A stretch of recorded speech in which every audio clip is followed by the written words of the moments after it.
ప్రముఖ తెలుగు అనువాదకులు గురుదాస్ మిట్టపల్లి శంకరయ్య సంస్కృత మూలం నుంచి అనువదించిన శ్రీ శంకర విరచిత భజగోవిందం గ్రంథావిష్కరణ ఘనంగా జరిగింది. ఆదివారం పట్టణంలోని శ్రీరామచంద్ర గోపాలకృష్ణ మఠంలో మఠాధిపతి యోగానంద సరస్వతి ప్రముఖ ప్రవచనకర్త కృష్ణానంద స్వామి చేతుల మీదుగా ఆవిష్కరించారు. చిన్నప్పటి నుంచి ఆధ్యాత్మిక విషయాల్లో ఆసక్తి కారణంగా భగవత్తు కృపచే ఇలాంటి అనువాదాలు చేసే అదృష్టం దక్కిందని శంకరయ్య అన్నారు. సంస్కృతం నుంచి తెలుగులోకి అనువదించడానికి తనకు 4 సంవత్సరాల కాలం పట్టిందని ఆయన వివరించారు.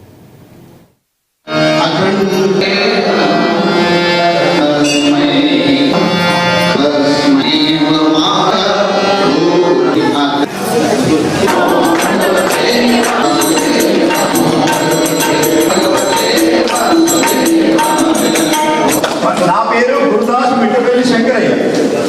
నేను ఇచ్చోడ నా గ్రామము.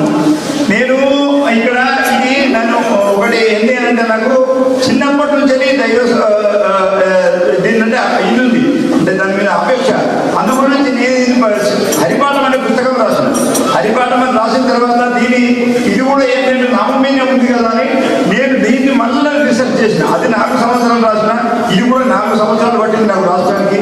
దీన్ని నేను మళ్ళీ ఇటువంటి మహాత్ములందరినీ సంపర్కించేసి దీన్ని సంస్కృతం నుంచి తెలుగులో అర్థం చేసుకొని చాలా విషయాలు అర్థం చేసుకొని దీని విశేషంగా ఏముంది అని అంటే దీంట్లో నాకు అనిపించింది ఏమిటి అంటే నేను చేసిన తర్వాత నిజంగా ఏమనిపిస్తానంటే ఈ ప్రపంచం మీద మనం మోహం ఉండదు, మోహం తెగిపోతుంది. అందుగురించి మీకు మోహం ఉంది కదా అన్నాడు.